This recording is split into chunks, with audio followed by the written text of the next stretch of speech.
Hi, everyone. We'll start in 1 minute.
See some people are joining, so maybe we'll just wait for 1-2 more minutes.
So I think we should probably start. I hope you can all hear me well. And if you're joining us later on, yep. So welcome everyone. Thank you for joining us today. My name is Noa Katz. I'm a product marketing manager here at Checkpoint for the mobility team. And I'll be presenting this GDPR webinar together with Avi Rembaum, VP Security Solutions here at Checkpoint. So I want to thank you for joining us. The purpose of this webinar is to shed some light on GDPR and help put a little bit of order in this in the chaos and help you start your path towards planning compliance. There's a lot of buzz around GDPR, a lot of speculations, a little bit of denial, and I think what we're trying to do here is try to focus the conversation on not whether it's good or bad, but understanding the implications, the requirements, the challenges, and what we can do to help you on your way towards compliance and understanding what you should do about it. So we're going to start off just by giving some background about GDPR. What's the framework? What's the essence? What's the impact? Some key contents and challenges. Next, we're gonna focus on some initial critical steps that should be taken to plan compliance and some basic guidelines for security control.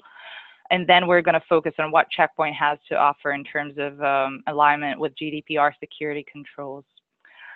By the way, it's worth mentioning, we're going to have another webinar. We're going to host another webinar on the 26th of this month, and there's a white paper available on our homepage, checkpoint.com. You can find it there. Be sure to check it out. So let's start with a little bit of background. So GDPR was first announced in 2012, just adopted last year, and it's basically here to change everything we know about data protection and security. It was initiated to replace the 1995 Data Protection Directive, and with that, to try and kind of adapt legislation to the gray area of digital privacy, since we're living in such a data-driven world. And another reason for why it was formed is to try and unify data protection all across the EU. So unlike the directive, it will not require local legislation to be passed by. By the way, it's worth mentioning that the UK as well had declared it will implement GDPR regardless of Brexit. Now, at its core, and you probably know this by now, GDPR aims to give back European citizens control on their personal data by establishing data privacy as a fundamental human right rather than as a consumer right.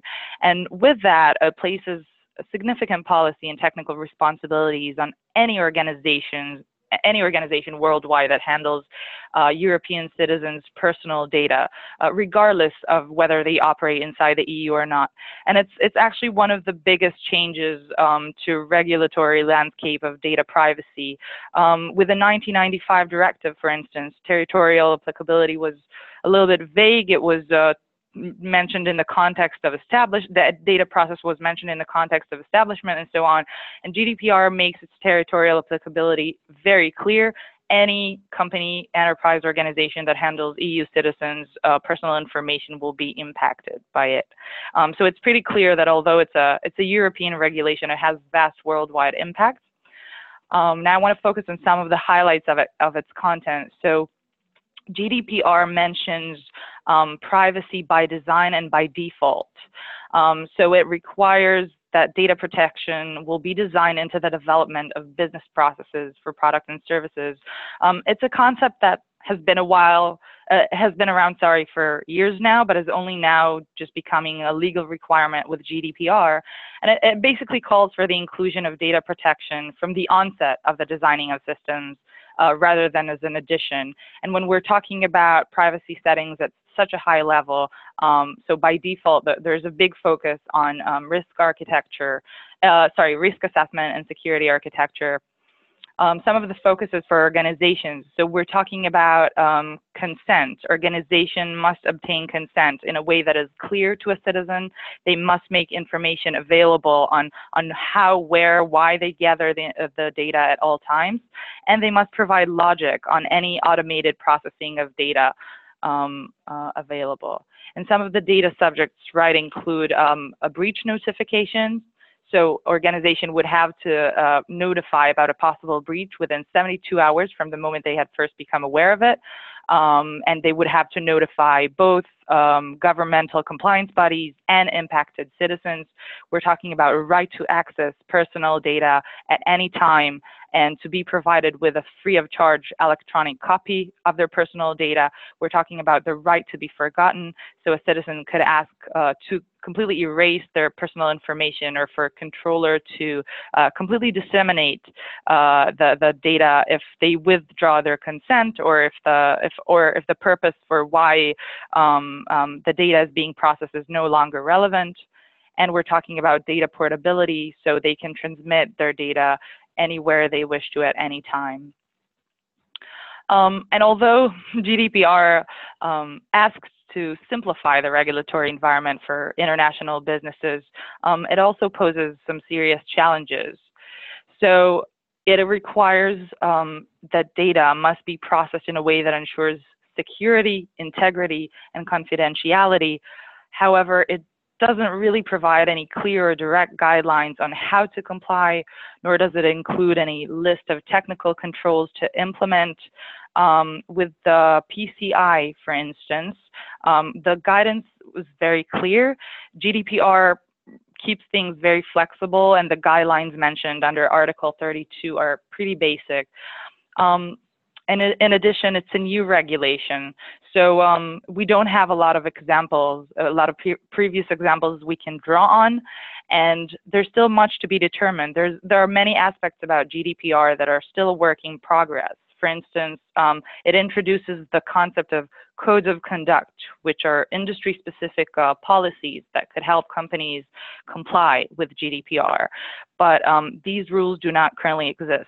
Another instance is that it presents a European Data Protection Board, which is supposed to take an active role in enforcing the GDPR. But this body is still, the formalization of such a body is still under process. So there's still a lot to be determined. And with all this ambiguity and vagueness, GDPR poses severe penalties for non-compliance. So we're talking about fines that can reach up to 4% of a company's worldwide turnover, or 20 million euros, whichever is greater.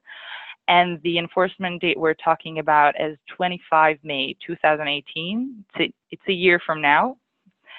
So with very limited time to prepare for compliance, strong emphasis on data privacy by design, security architecture, and all this ambiguity to guidelines, it's pretty clear that time to start planning compliance is now. And we're going to have Avi Rembaum, again, our VP of Security Solution, present some of the requirements for GDPR compliance and how Checkpoint can step in to help you with that. So Noah, thank you very much. What I'm going to go through in the next few minutes or so is some highlights of the primary points around the security controls and some of the architectural guidelines as we understand them. Considering some of the main points that Noah mentioned, if we think fundamentally about what must be included within a security architecture in order for a citizen to gain access to their data, and what must also be included in a security architecture in order to enable breach notification, we start to take ourselves down a path around the types of fundamental controls that would be required. Also, as Noah mentioned, the text of GDPR does not specifically call out the security guidelines or the security framework that an organization should follow. Rather, within the language of the law, there is reference to future certification entities and country-specific guidelines that organizations that live in one of those countries should consider and should follow. So as GDPR evolves, we believe that an appropriate initial step, since May 2018 will approach very quickly, is to consider industry best practices and to consider guidelines that have been proven to be successful, since it's a good bet that traditional industry guidelines will most likely also be referenced within the evolving GDPR certification processes. So let's take a look at where an organization can start in order to be ready for May 2018. There is specific language within GDPR that calls out the need for a data privacy officer. The logic behind having a dedicated resource for this function is to ensure ownership. And what this means is that any company that processes European citizen data needs to start its staffing process to identify who that individual would be. And again, the ownership concept is in fact what is most appropriate. The standard management assumption is that if someone is responsible for it, that person will then make sure that the implementation proceeds. If there isn't an individual with that ownership or responsibility, then the likelihood will be that the concepts will bounce among various people within the organization, and the outcome might not be as successful as otherwise. So that's sort of step one, is understanding that there is a need for a data privacy officer, and organizations should already be going through that process today. Since GDPR focuses on data, and there is a need to understand the extent to which European citizenry private data is processed or stored within an organization system, the next logical step then would be, what type of data do we as an organization maintain and process? And are we classifying it to make sure that we identify what is confidential and what is not confidential? Ideally speaking, most companies and organizations have been doing this for some time. If companies haven't, then clearly this is the time to start. And there are sufficient guidelines around how best to classify that information. And there also is sufficient legislation to review within the broader set of European rules that can also assist here. But as an initial guidance that anyone should understand is, if you're not already classifying the data that you store or process, then clearly it's important to begin that. And then once those two steps are done, the next step becomes ensuring that there is a risk analysis framework that is followed. Within the language of GDPR, a risk-based methodology is highlighted.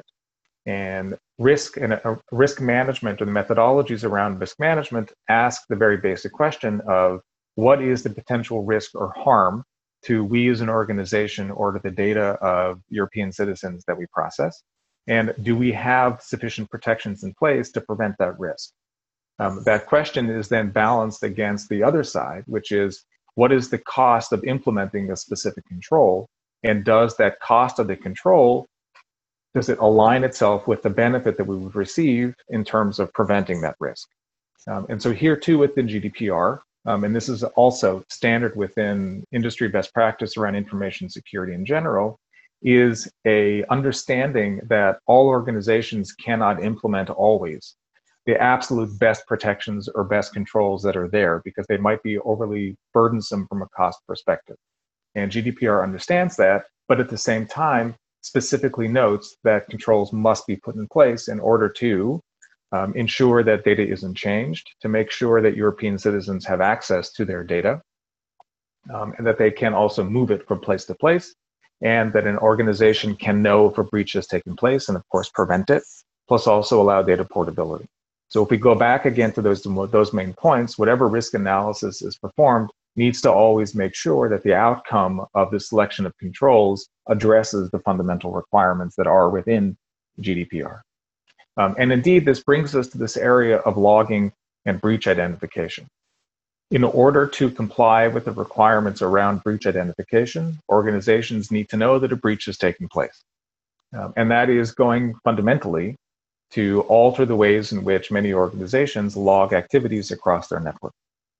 And last but not least, and we'll go through the fundamental controls in the next set of slides, what are some of the guidance that we as an industry can consider around implementing controls for protecting data, for ensuring the privacy of data, for allowing European citizenry to gain access to their data, and to comply with the upcoming certification guidelines that undoubtedly will follow. So those are sort of the main 5 points that we wanted to highlight at the outset before we start to go into some of the implementation guidelines that we see. So what are the fundamental security controls? We're going to start with 4, and then from these 4, we'll go into different layers of understanding.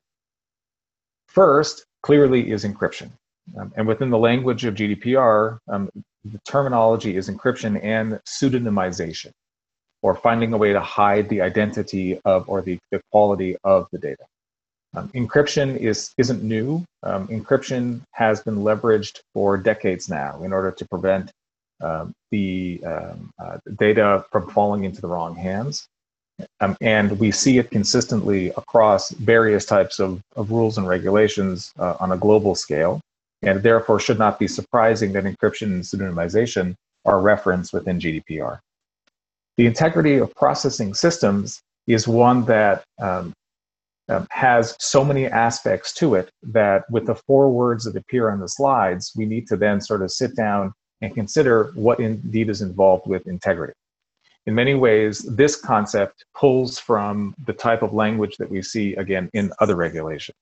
So, for example, within the financial reporting side, the rules around Sarbanes-Oxley and the various examples of it in various countries all over the world, there we see that there's a need to ensure that the financial information that's shared by publicly traded companies with the market is reliable, and that the systems are safe in terms of understanding financial performance and in reporting financial performance to the marketplace.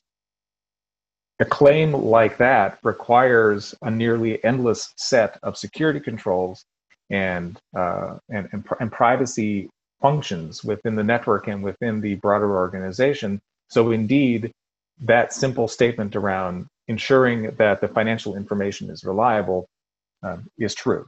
And here too, ensuring the integrity of a processing system. That's a simple set of 4 words, but there are many layers around what types of security controls would be required to deliver it. And we'll take a look at those.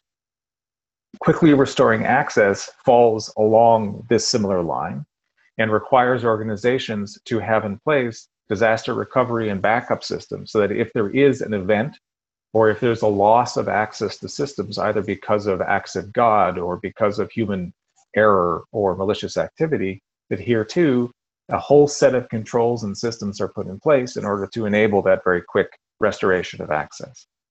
And last on this list of 4 is an effectiveness assessment.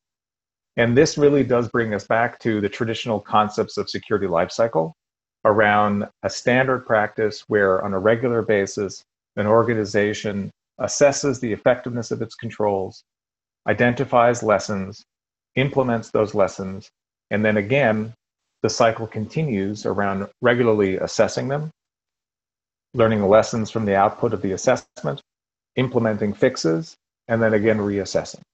And the fundamental concept here is that at no point in time should an organization believe that the controls that it has in place are perfect.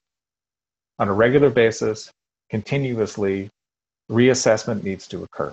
And all of this operates within the risk-based approach that we discussed before. So Checkpoint understands a risk-based approach to implementing security. And we explained to the marketplace our concept of software-defined protection a few years ago. It too was a risk-based approach. It was built on the concept of understanding what are the key functions and the key services that exist within a network or within an organization. Are there methods for better segmenting and better grouping those specific elements in order to make the implementation of security as cost-effective as possible?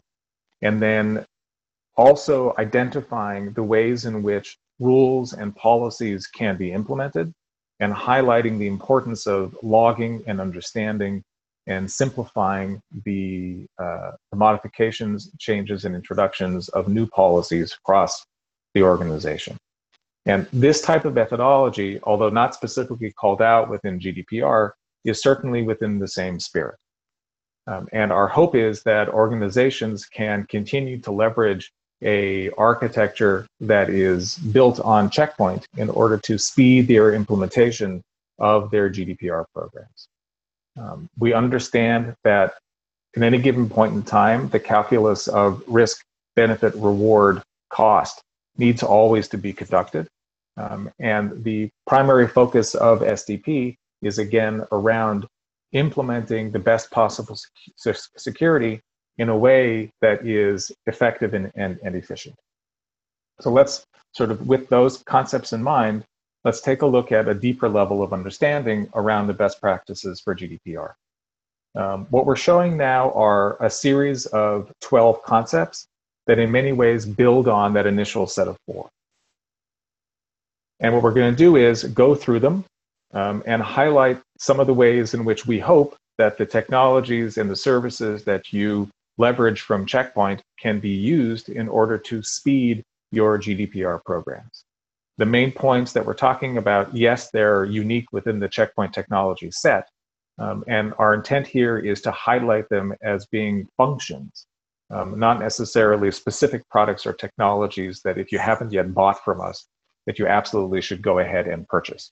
Rather, again, there are a class of technologies, a class of controls that if you already have within your security architecture that you can leverage today. And if there are things that you don't currently have in place, these are recommendations around the types of considerations that you should make with your broader security program that you already have or that you're planning on expanding. So we're going to take a look at these as we kind of go through them one by one. So again, the concept here is around understanding the risk that's there, ways of leveraging integrated protections that you might have, plus also understanding things that need to take place heading into 2018 so that you're prepared. One of the concepts that we'd like to share with the marketplace is something called CheckMe, which we launched earlier this year. What's great about the CheckMe service is that it is something that lives online. It has no impact at all in terms of network function or endpoint functionality. And what it's going to do, and this absolutely is something that you can work with your checkpoint account managers or partners with, is running a very quick process across the network. And that process will lead to attempts to communicate or simulate the transferring of information that might indicate specific challenges or problems within a security architecture. And what's interesting about the check me concept is that it also does refer to sensitive data leakage and absolutely takes a look at some of the security controls that would be required within a GDPR program. And it's a very simple tool available online. And the intent is just to quickly identify what sorts of gaps might exist within the architecture. And these gaps absolutely do relate to the GDPR program. So if this isn't something that you've heard of before, again, please reach out to your checkpoint account teams and your partner community so that you can start to leverage this tool. There's no cost associated with it. And it's something that, again, is very easy to run and has no impact at all on systems or network. And we highlight that here as a way to understand gaps. So consider it as a part of the what is my assessment approach, and is there a way that I can kickstart it as fast as possible? So first up, let's take a look at data classification and the sorts of technologies that can be leveraged in order to speed the implementation. And maybe consider this like a checklist. If I have these in my system today, does it allow me to say, okay, I think I have that addressed for now, let's move on to the next one. So within the checkpoint solution set, and again, this is an example, please don't view this as if thou must go ahead and use. Rather, these are the types of controls that exist today within our offering as an example of ways in which existing technologies can be leveraged today. Data classification often involves two main steps. There's the understanding of data that already exist within the organization. And then there's when data are generated, what do I need to do in order to make sure that I am implementing the classification guidelines that I've decided to put in place. Within the solution sets on the checkpoint side, we've attempted to implement those in relatively simple and straightforward ways. On the rule-based side of gateways, the technologies understand templates. The technologies understand ways of implementing templates and implementing classification rules very quickly. And the concept here is that it shouldn't always be burdensome. Remember the risk-based approach that's highlighted within GDPR. The concept here should be, how is it possible to implement security controls in a way that doesn't cost more for me than the potential risk that I would face as a result of a breach? So by leveraging the concept of templates and by leveraging the pre-built rules that come within the solution set, the question is asked, is it possible to cover the 80% or 90% of data classification needs very quickly, and then set aside the other 10 or 20% for more complex efforts later on? 2018 in May isn't tomorrow, it's also not that far off, but can we move aside the bulk of challenges that we have around data classification so that we can then focus on the more specific cases and exceptions that might arise? The same concept also exists within the Capsule Doc solution. Are there ways of leveraging employees and the ways in which employees generate new data and content as they go about their day-to-day work? So for example, if there are people within the finance department or people within HR, human resources, and they work on a day-to-day basis with financial information, with identification numbers issued by governments, with healthcare records, with other sorts of information that is deemed personal, is it possible to implement controls at a desktop or a laptop level so that every time a new Excel file is created, or every time a new Word file or PowerPoint file is created, where that information might live, where that personal information might be stored, can those files by default be encrypted?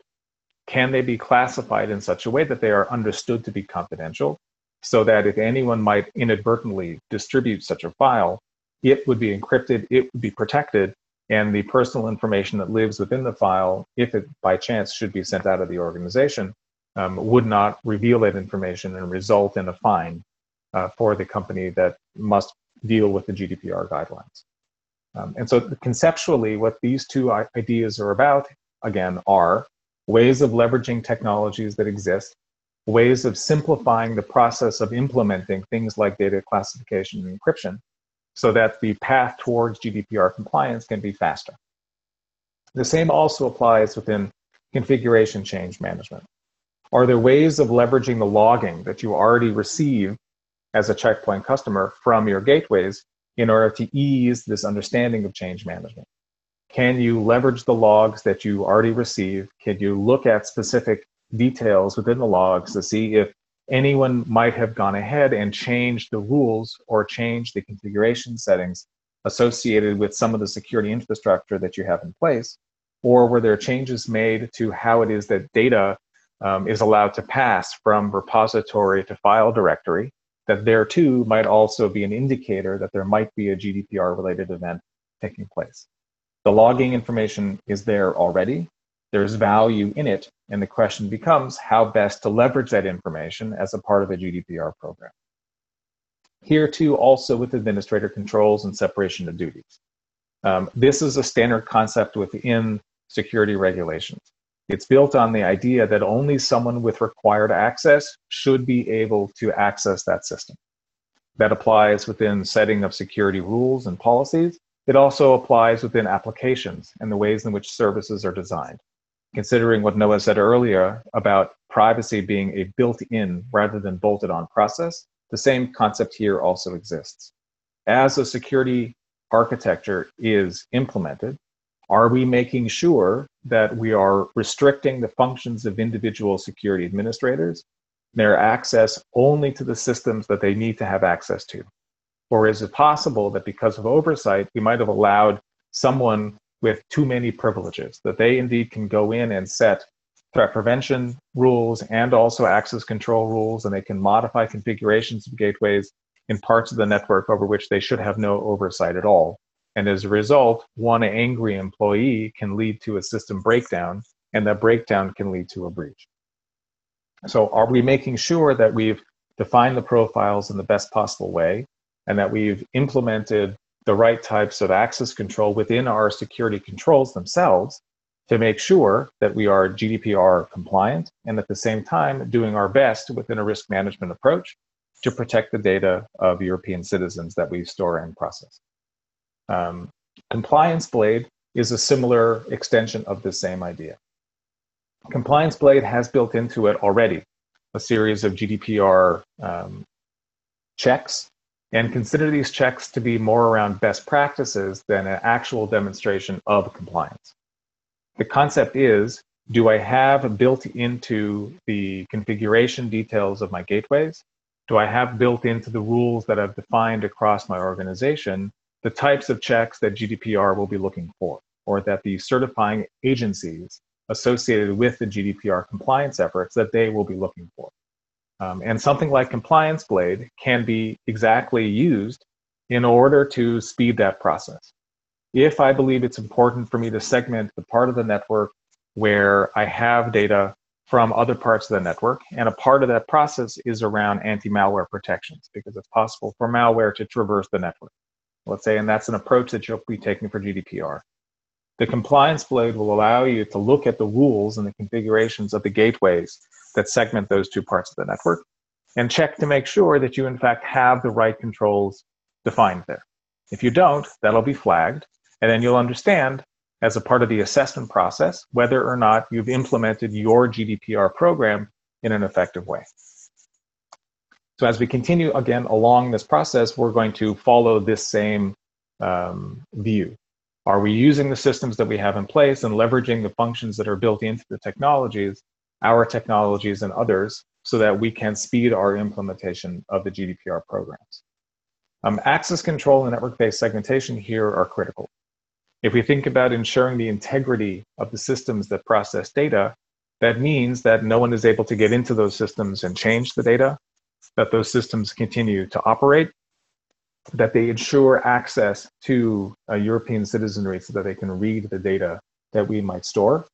So if we think about kind of those guidelines, access control is a clear requirement. Access control to the network, access control to the system, and also network-based segmentation.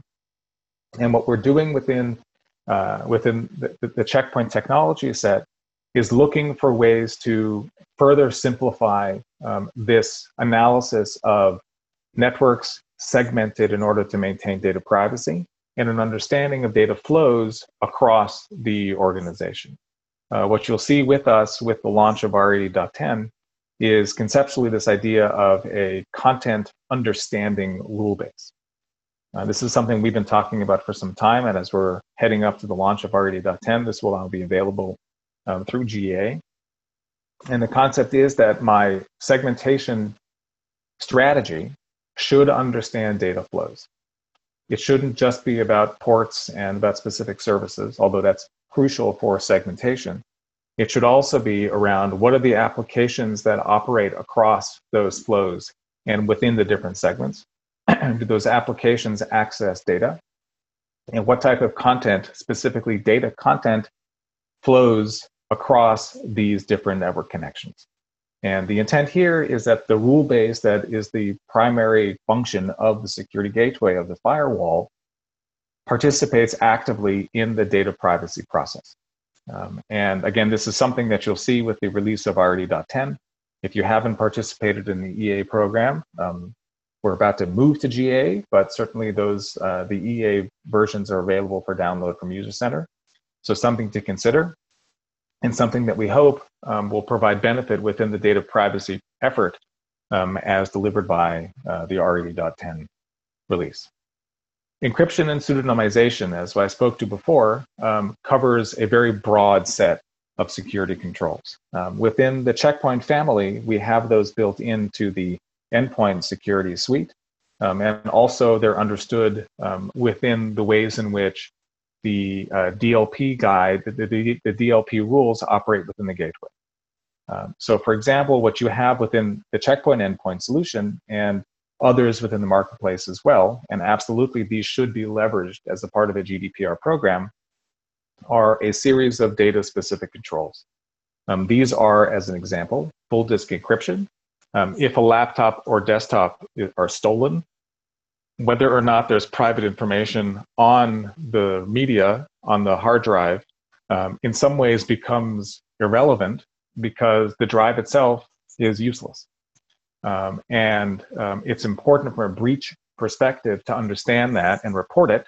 At the same time, as an organization, it would be far better to be in a situation and to say, yes, a laptop was stolen, but the hard drive was encrypted. And therefore, to the best of our knowledge, there was no leaking of private information. And that's exactly what our full disk encryption FDE solution is intended to do. Similarly, controls over connecting remote devices via USB ports and other interfaces on a laptop or a desktop fall into the same category. If a user or if an external person can't connect a remote device to a machine and transfer data to it, then the likelihood of the breach taking place comes down. And that exactly is the role of the media encryption and port protection technologies that we have in our endpoint suite. And that's why the industry adopted this type of function many years ago. And so, yes, these absolutely are technologies that if you have them from us or from other vendors, that you should be considering within your GDPR programs. I discussed capsule docs already, but here too, the concept is exactly around how best to leverage systems that I have, how best to leverage technologies that I already are available to me or that I'm considering in order to speed the adoption of controls consistent with GDPR. And VPN tunnels clearly fall within this category as well. If it's important for me to leverage the internet for cost savings communications purposes, using VPNs to flow across the internet ensures the privacy of data that flow across public networks. This is not technology that's new. It's been around since, for decades, and absolutely should be a part of a GDPR program. DLP is a cornerstone of a GDPR program. On the checkpoint side, DLP is something that's integrated into the gateway. It's a function that, as I discussed earlier, has a number of templates and a number of other functions that make it very easy to implement. And as you consider your GDPR programs, it's possible that over the past few years, you might have moved away from DLP as being something that was of strategic importance. It might have been older technology that you purchased a while ago. As the move toward ransomware and the move towards more advanced types of threats became more strategic in your security programs, what we're going to have with GDPR is a re-embracing of DLP as a security technology set. So if you've had this in your system for some time, either in the checkpoint side or with other technology vendors, this is the time to brush the dust off your user guides, understand what you have, make sure that the rules that you put in place remain valid. And if there's a need to refresh the systems because it's been a while since you looked at them, this is a good opportunity to do so. DLP protections absolutely will be an important part of the GDPR program. The last four that we're going to focus on are another layer of security controls and another layer of organizational processes that will be critical to GDPR. DDoS, on the one hand, might not seem like an obvious data security control. If we think, however, about the requirement for a European citizen to gain access to their data and the possibility that data stores might be internet connected, then the possibility of a denial of service attack flooding those services and preventing a European citizen from accessing their data, suddenly DDoS becomes relevant. And we've certainly seen how, especially within Europe and elsewhere, DDoS can directly impact an individual's ability to work either with their financial resources, with their money, if there's a denial of service attack on a bank, or gain access to government systems where their private information lives, and access other types of services that are normally reached via the internet, then we must remember that DDoS solutions are required. That can be cloud-based with a scrubbing service that is primarily focused on volumetric attack. It can also be addressed with on-premise DDoS protection systems, plus also through controls within threat prevention technologies like IPS, or even within firewall rules, and considering connection counts and other very basic gateway configuration guidelines. So here too, as you go through the GDPR process, remember that DDoS is an important part of it. Network access is critical in order to enable European citizens to access their data. And therefore, DDoS is something you're going to have to follow and ensure is up to date. User activity monitoring touches on a number of themes. The main one that I want to focus on is really about security awareness. Security awareness for internal security programs is often the least expensive to implement, that also provides the biggest benefit. If employees know what they should do, and if they are regularly instructed, this is what thou must do, and these are the potential implications of not doing it, then for the most part, employees, like all people, will want to do the right thing. And sharing information around appropriate use, and also providing that regular retraining can be done in a very simple way. On the checkpoint side, the way that we've tried to do that is by the user check concept. And that is, if an employee does something that goes counter to policy, they will receive a little warning that pops up on their screen that informs them that what they're trying to do runs against the guidelines that the company must follow. And those can be the company, meaning any organization, right? And so that organization is telling the employees, I know you think this is something that you want to do, but it's not really something that is appropriate, either for GDPR reasons, for regulatory requirements, or because it's just bad practice or it runs against the values that we as an organization might maintain. And so here, conceptually, the idea is to bring employees into the security process, to regularly remind them of the guidelines that the organization believes to be important, of the values of the organization, so that those employees internalize the importance of them, and then on their own won't do the behavior that can lead to trouble later on. So the outcome of that would then be consider your security awareness programs as a fundamental component of GDPR and leverage technology in a way that makes the implementation of your security awareness programs more effective. Security also clearly is about focusing on exploits that might take advantage of vulnerabilities. And vulnerability management programs have multiple elements to them. There's the need to do vulnerability assessments, and there are lots of fantastic tools in the marketplace today that make that process relatively quick. It's also important to track vendor-provided updates around flaws or bugs within code that can be exploited as vulnerabilities. So there too, it's important to monitor the announcements that you might get from your operating system vendors or the application services that you subscribe to, or any other type of technology provider with whom you work.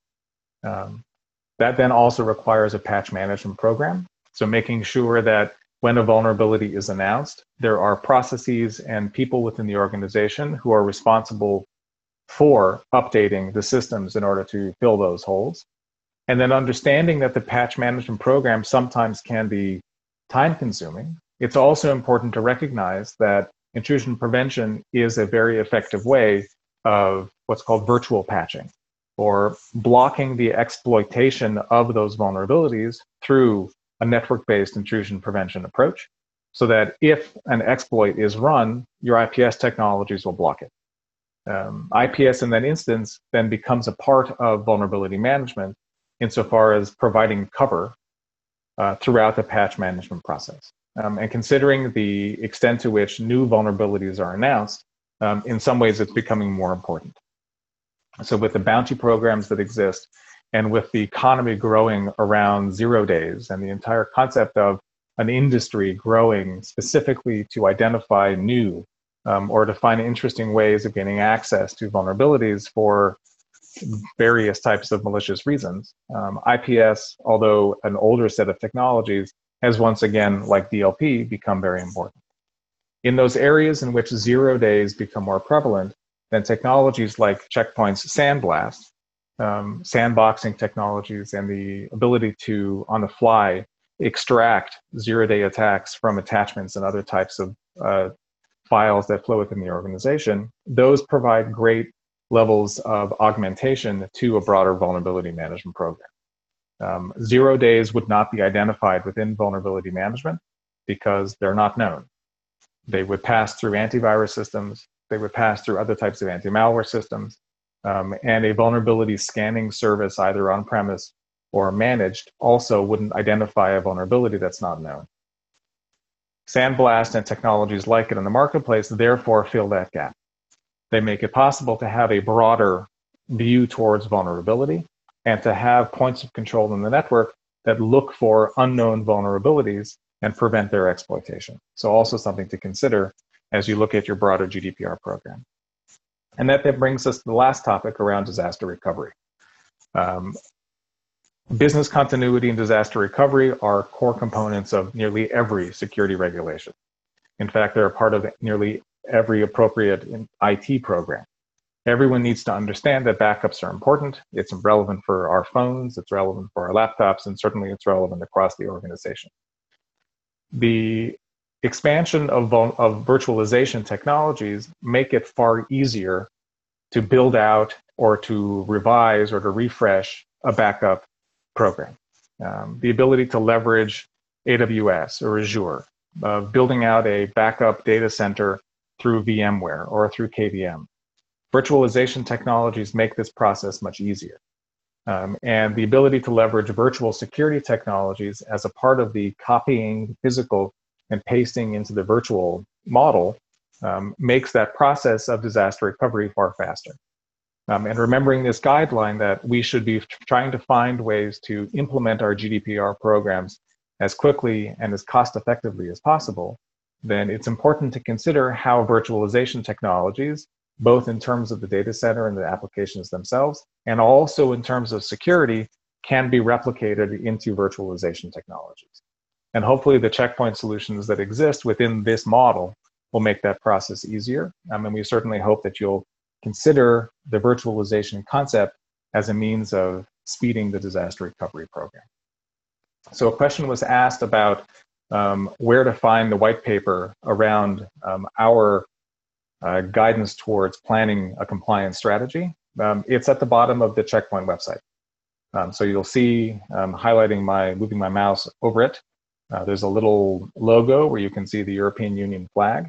Not sure if the number of stars in the flag will go down in the next couple of years, but certainly that's where you'll find the link to it. It's available, it's open, just please go ahead and download it. Hopefully it will contribute to the planning stages that you have today and introduce some relevant considerations. So with that, I'm going to pass it back over to Noa for a review of the summary. Noa, you still there? Yep. Thank you, Avi. So let me just take control. Okay, so yeah, we talked about GDPR as a game changer to data protection and privacy with worldwide impact. Then we were talking about planning compliance and how it has to start now with limited time, focus on architecture and ambiguity in guidelines. We were talking about checkpoint security controls for GDPR. That's what Avi just talked about. And more specifically about adopting a risk-based approach with Checkpoint SDP. Next, preventing personal data leakage with Checkpoint DLP. Classifying and encrypting data with Checkpoint Capsule Docs, preventing data breaches with Checkpoint Sandblast, and continuous regulation monitoring with Checkpoint Compliance Blade. Yes. Also, more endpoint security technologies with MEPP, FDEE, and network segmentation firewalls. I noticed we have a couple of questions that I would like Avi to answer if possible. Okay, so, my pleasure to do so. Yeah, so a few questions from Dominic. He asked about suggesting separation of duties. Yeah, sure. So Dominic, you asked a number of very interesting questions. So specific to ISO 27001 and 2, yes, the ISO 27000 family of frameworks are absolutely relevant. And indeed, they're a part of the considerations that we had within the software-defined protection concept, and they also do apply here. There are a number of other guidelines that also could be relevant. So, for example, the SANS Top 20 also could be considered as possibilities.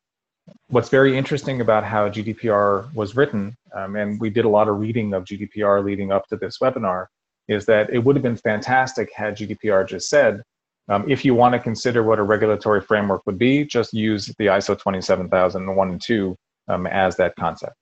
I don't remember reading it. That certainly would have made this process much easier. Also, the question, Dominic, that you asked around separation of duties across various systems. And so on the checkpoint side, what we would imagine doing is integrating the authentication rules into an LDAP repository or into Active Directory, and then structuring the firewall rule such that it participates in that process. And so therefore you have a shared repository of access privilege, and the security infrastructure that you might use from Checkpoint would participate within it. There are other ways clearly of doing that. At an operating system level, that's where a number of access control rules can be built out. And that can apply across different systems that might participate or reference back to the LDAP directory or Active Directory as the repository of rules. We're also seeing the spread of more of a federated model around access control and identity management. I think we'll certainly see, as companies move into a more cloud-based system like with Azure, ways of looking at federated systems so that it's possible to share access across more types of technologies, and also streamlining and automating that process. And then also, Dominic, your question around the compliance blade, the answer is there's an XML file that's available for download from the support center, and that'll give you the current set of GDPR controls that we already investigate. And so if you do have questions about that, please feel free to reach out to your either the account managers with whom you work or the channel managers that support you. Not sure, Dominic, what your role is. And they certainly can provide you with guidance around how to gain access to that XML file that enables the GDPR functions within Compliance Blade. And yes, Pavel, your question about R80.10 and the management function, yes, that's what we were discussing. And so we are in the final stages of validating R80.10 and going through our quality checks. I know you've heard us talk about R80.10 for a while. Our focus as a company has always been around security and quality. And so therefore, until we are absolutely confident that R80.10 is ready for prime time, we're going to keep on testing it. And that's what we're currently doing because we believe it to be very important and very valuable for our customer community. And so yes, what I showed you is indeed built into R80.10, which very soon will be available. The question, Udi, that you asked about GDPR and relevance to companies only in Europe or not. The way that GDPR is written, it's basically any organization, wherever it is in the world, if it processes or stores data of European citizens, must also comply to GDPR. Right? And so that extends a universal view towards protecting European citizens. And if we think about it in terms of what we as people do on a day-to-day basis, it also makes perfect sense. I might interface with an organization in Latin America, even though I live in New York, and I might buy things online from a company in Europe or in Asia. And my credit card, just as one personal piece of information, is used in all of those locations. The same would apply also to any type of information on a European citizen and the way that they interact with companies all over the world today. Certainly from a help desk perspective. Right, so there might very well be a European company that outsources elements of its service program to a country in a different part of the world, which would mean that the data of the European citizen also lives in those other countries. Therefore, the company that provides that services that might exist in, somewhere in Asia or in Latin America or in the US or in Eastern Europe, it too processes European data and therefore must fall within the GDPR guidelines. So Hassan, the question you asked about the DDoS Protector appliance, yes, that absolutely should be considered as a part of an on-premise DDoS protection strategy. It supports both volumetric attacks or defends against both volumetric attacks and also application-based attacks. And we believe it to be a very important part of a broader DDoS solution. They are not deprecated, they are fully available and should be considered live and ready and available for use. Absolutely. As was discussed previously by Noah, the question around whether or not GDPR will affect British firms, based on our understanding, the United Kingdom has said, regardless of what happens in Brexit, GDPR remains relevant for us. I think we'll see how that continues to evolve over time, but that certainly is a statement that we've already seen. And then the question was asked about an international body governing and monitoring GDPR. What we're going to see as GDPR continues to evolve is that each individual country will be called upon to specify its certification body and the specific certification standards that it follows. So as Noah mentioned at the outset, GDPR is a set of laws that are evolving and not everything has been determined. This is a part of that process.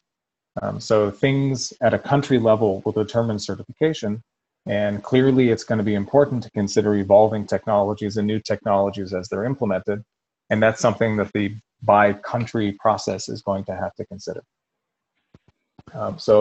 Margarita, you asked an excellent question about data that exists in backups, and if it has to be deleted or not. I think a big question that we're all going to have to consider, and this is just outside, isn't only limited to GDPR, is what to do with historical records. Certainly, we've seen within the recent election cycles of the past, 2016, that old information can have incredible importance. And as I noted, that's not just relevant to GDPR. So I think considering that, if there is a historical record that a company maintains, and that historical record includes sensitive data, then yes, it would be appropriate to consider that as a part of the classification effort. And one of the concepts that we have around our DLP technology set is around that repository access. So if it can be too cumbersome to go back into every single historical record and understand the data that lived there by May 2018, something to consider is to classify a repository as being historical record where there could be European private data, and then limiting access to it only to specific individuals. And then from a compliance program, you can state we've implemented a control. The people that have access to those systems, they have specific training, and we've required them to sign on a set of forms that contractually oblige them to work with that information in a secure way. That is a temporary control that we're going to implement with that repository protection applied. And as we go through the process of identifying the historical record, we will modify the controls that we then apply to. Right, so that will assist in that process, hopefully. We have a number of questions that we weren't able to get to, and we're approaching the end of our time slot. So my apologies for us not being able to go through them, but hopefully the discussion that we went through today was beneficial and provided some value to you. Thank you, everyone. Thank you for joining us. If you have any further questions, you can feel free to reach me at Noa Katz at checkpoint.com. We'll be sure to follow up with possibly some materials. Thank you for joining us today. Bye-bye.